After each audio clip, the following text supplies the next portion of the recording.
Kachi Memon Islamic Center. Run towards way of Allah. الحمد للہ وحدہ والصلاة والسلام على من لا نبی بعد اما بعد فاعوذ باللہ من الشیطان الرجیم بسم اللہ الرحمن الرحیم قال اللہ تبارک و تعالی فی الکلام المجید والفرقان الحمید ان اللہ وملائکتہ یصلون علی النبی یا ایہا الذین آمنوا صلوا علیہ وسلموا تسلیما اللہم صل علی سیدنا ونبینا ومولانا محمد صلاۃ وسلام علیک یا سیدی یا رسول اللہ وعلی آلک واصحابک یا حبیب اللہ۔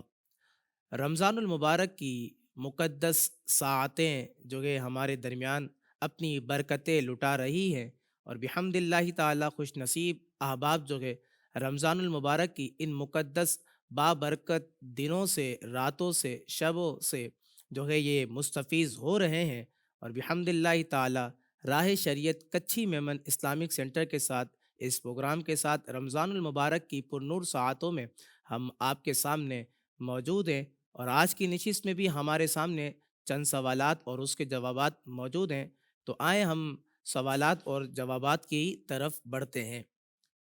سب سے پہلے سوال یہ موجود ہے، پوچھا یہ گیا کہ حضرت یہ بتائیں کہ اگر کوئی شخص مسجد میں افطاری کرتا ہے تو اس کا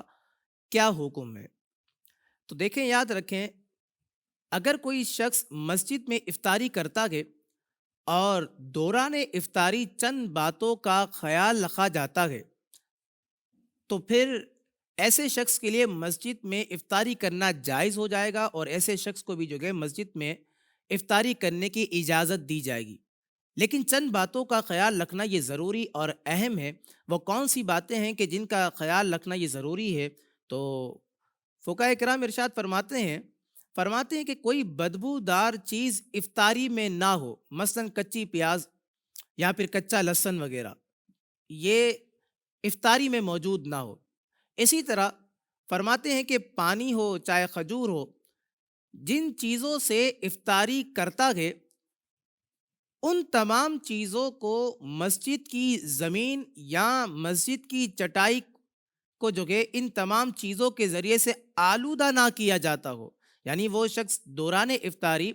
پانی کے ذریعے سے یا پھر کھجور وغیرہ کے ذریعے سے یا جس سے وہ افطاری کر رہا ہے اس کے ذریعے سے مسجد کی زمین کو یا چٹائی کو آلودہ نہ کرے۔ اسی طرح فرماتے ہیں کہ جیسے ہی افطاری کر لے تو افطاری کے فوراً بعد جو کہ نمازیوں کے لیے جگہ کو کشادہ کر دے، نمازیوں کے لیے جگہ کو خالی کر دے۔ اور اسی طرح فقہاء کرام ارشاد فرماتے ہیں کہ افطاری کے سارے عمل میں مسجد کے کسی بھی مقام پر شور و گل نہ کیا جاتا ہو، لڑائی جھگڑا وغیرہ نہ کیا جاتا ہو،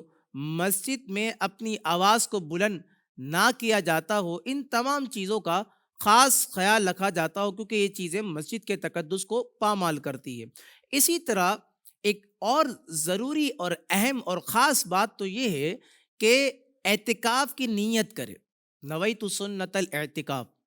اعتکاف کی نیت کرے۔ نیت کر لینے کے بعد کچھ دیر تک اللہ تبارک و تعالیٰ کا ذکر کرے، نبی رحمت شفیع امت نبی کریم علیہ افضل الصلاۃ والتسلیم پر جو ہے کچھ دیر درود پاک کا نذرانہ پیش کرے، پھر اس کے بعد جو ہے مسجد میں افطاری کرے۔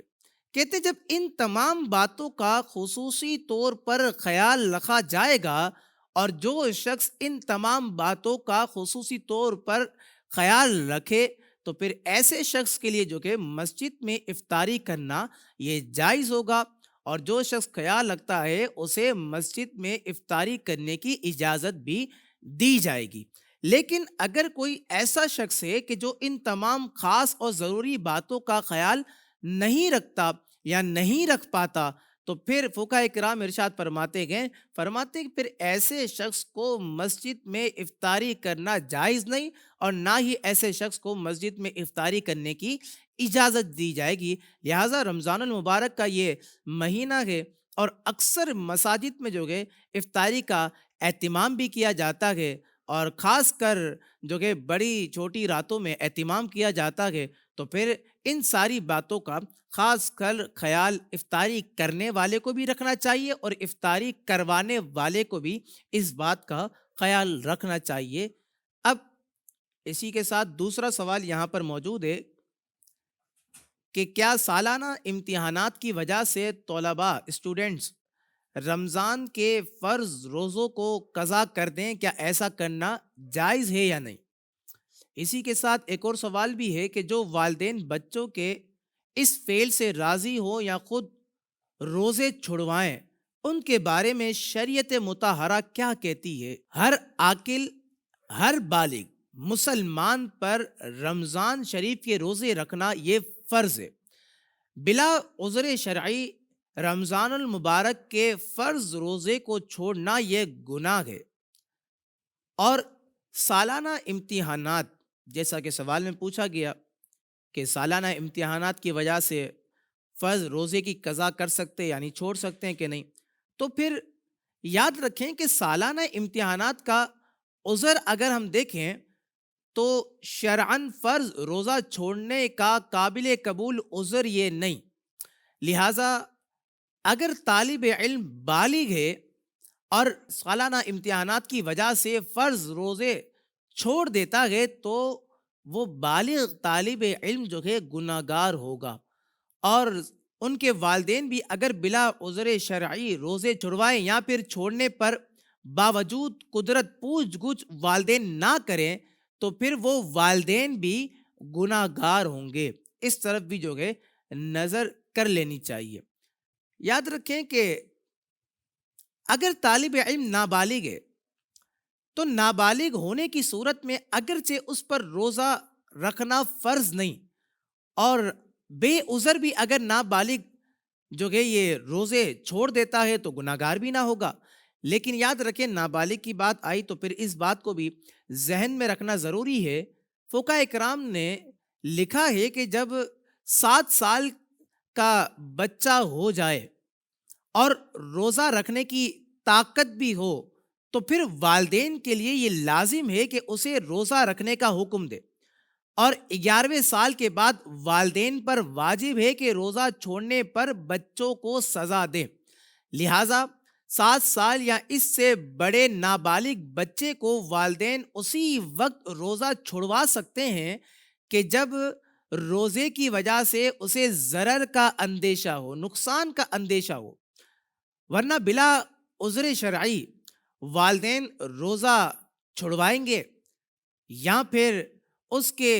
چھوڑنے پر، خود اپنے چھوڑنے پر والدین خاموشی اختیار کریں گے تو یہ والدین کی طرف سے واجب کا ترک ہے، اور واجب کے ترک کی وجہ سے والدین بھی گناہ گار ہوں گے۔ رمضان کے روزوں کو اللہ تبارک و تعالیٰ نے یہ جو کہ ہر عاقل بالغ مسلمان پر جو کہ یہ فرض کیا ہے، لہٰذا اللہ تبارک و تعالیٰ کی اطاعت کرتے ہوئے، اللہ تبارک و تعالیٰ کے حکم کی پیروی کرتے ہوئے جو کہ رمضان شریف کے روزے رکھنا یہ ضروری ہو جاتا ہے۔ اسی کے ساتھ ایک اور سوال موجود ہے کہ روزے کی حالت میں وضو کے وقت یا وضو کے علاوہ کلی کرنے کے لیے جو کہ کھارا پانی منہ میں لیا اور پھر اس کو کچھ دیر بعد تھوک دیا، لیکن سوال یہ پوچھا گیا کہ کھارے پانی کا ذائقہ بھی اندر چلا گیا تو پھر کیا روزہ ٹوٹا یا نہیں؟ تو یاد رکھیں پوچھی گئی اس صورت میں کہ اگر کلی کی اور پانی بالکل پھینک دیا، صرف منہ میں کچھ تری رہ گئی اور پھر تھوک کے ساتھ ہی اسی کھارے پانی کا ذائقہ یا تری حلق میں محسوس ہوئی تو فقہاء کرام ارشاد فرماتے ہیں کہ روزہ نہیں ٹوٹے گا۔ اور صدر الشریعہ بدر الطریقہ حضرت علامہ مفتی امجد علی اعظمی رحمۃ اللہ تعالیٰ علیہ بحر شریعت میں ارشاد فرماتے ہیں، آپ نے لکھا کہ کلی کی اور پانی بالکل پھینک دیا یا صرف کچھ تری منہ میں باقی رہ گئی، تھوک کے ساتھ اسے نگل لیا، یا پھر دوا کوٹی تھی اور حلق میں اس کا مزہ یعنی کہ اس کا ذائقہ محسوس ہوا، تو یہ تمام صورتیں ایسی ہیں کہ ان تمام صورتوں میں روزہ نہیں جاتا، روزہ نہیں ٹوٹتا۔ ایک اور سوال یہاں پر موجود ہے کہ روزے کی حالت میں ٹوتھ پیسٹ کرنا کیسا. تو یاد رکھیں کہ روزے کی حالت میں ٹوتھ پیسٹ کرنا جو ہے اگرچہ ناجائز نہیں ہے اور حرام نہیں ہے، لیکن بلا ضرورت صحیحہ مکروہ ضرور ہے، یہ عمل ناپسندیدہ ہے. سیدی اعلیٰ حضرت امام اہل سنت اشاہ امام احمد رضا خان فاضل بریلی رحمۃ اللہ تعالی علیہ سے جب اس طرح کا سوال کیا گیا تو آپ نے جواب ارشاد فرمایا کہ منجن جو ہے یہ ناجائز اور حرام نہیں، جبکہ اطمینان کافی ہو کہ اس کا کوئی جز حلق میں نہ جائے گا،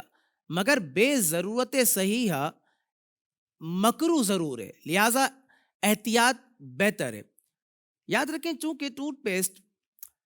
جب بندہ کرتا ہے تو زیادہ امکان ہے کہ اس کا کوئی نہ کوئی جز حلق میں چلا جائے گا، اندر چلا جائے گا. اسی لیے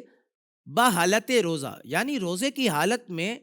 ضرور بضرور اس سے احتراز کیا جائے، اس سے بچا جائے. ایک اور سوال یہاں پر موجود ہے، پوچھا یہ گیا کہ کیا حاملہ عورت پر روزہ رکھنا فرض نہیں یا پھر اسے روزہ معاف ہے. حاملہ عورت کے لیے اس وقت روزہ چھوڑنا جائز ہوتا ہے کہ جب اپنی یا بچے کی جان کے ضائع ہو جانے کا صحیح اندیشہ ہو. تو اس صورت میں بھی اس حاملہ عورت کے لیے فقط اتنا جائز ہوگا کہ فی الوقت وہ روزہ نہ رکھے، فی الوقت وہ روزہ نہ رکھے، اور بعد میں اس کی قضا کرنا اس حاملہ عورت پر جو ہے لازمی ہوگی. اسی طرح ایک اور سوال موجود ہے، پوچھا یہ گیا کہ صدقہ فطر ادا کیا جاتا ہے تو صدقہ فطر کس پر واجب ہے اور کس پر نہیں. صدقہ فطر جو ہے ہر آزاد مسلمان کہ جو نصاب کا مالک ہو. اب نصاب کا مالک ہو تو صدقہ فطر کے نصاب میں کیا کیا چیزیں آ جاتی ہیں؟ تو فقہاء کرام ارشاد فرماتے ہیں کہ 7.5 تولہ سونا یا 52.5 تولہ چاندی یا 52.5 تولہ چاندی کی مالیت کے قدر جو ہے رقم یا کوئی سامان حاجت اصلیہ اور قرض کے علاوہ موجود ہوں، یہ صدقہ فطر کا نصاب ہے. تو آزاد مسلمان کہ جو نصاب کا مالک ہو، یعنی ان تمام چیزوں میں سے کوئی جو کہ اس کے پاس جو مال ہے وہ نصاب تک پہنچتا ہو تو پھر ایسے شخص پر جو ہے صدقہ فطر یہ واجب ہو جائے گا، یعنی اسے صدقہ فطر کی ادائیگی کرنا یہ ضروری ہے. ایک اور سوال یہ پوچھا گیا کہ لڑکی کو شادی میں سسرال والوں کی طرف سے اور میکے کی طرف سے جو استعمال کا سونا چاندی ملتا ہے تو وہ زکوٰۃ کب ادا کرے گی؟ شادی کے 1 سال بعد ادا کرے گی یا پھر اس کی کیا صورت بنے گی کہ وہ زکوٰۃ ادا کرے؟ لڑکی کو جو کہ شادی میں سسرال والوں کی طرف سے یا پھر جو کہ والدین کے گھر کی طرف سے جو استعمال کے لیے سونا چاندی ملتا ہے نا،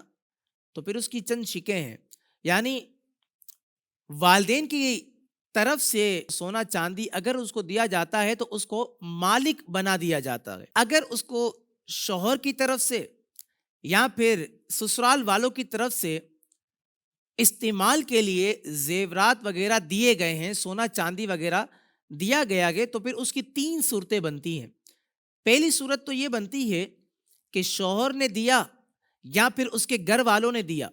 تو دیتے وقت صراحتاً یعنی واضح طور پر یہ کہہ دیا ہو کہ یہ زیورات جو ہے، یہ سونا چاندی جو ہے یہ تمہارے ملک ہے، اور پھر اس پر قبضہ کاملہ بھی دے دیا ہو. پہلی صورت. تو اس صورت میں فقہاء کرام ارشاد فرماتے ہیں کہ سونے اور چاندی کی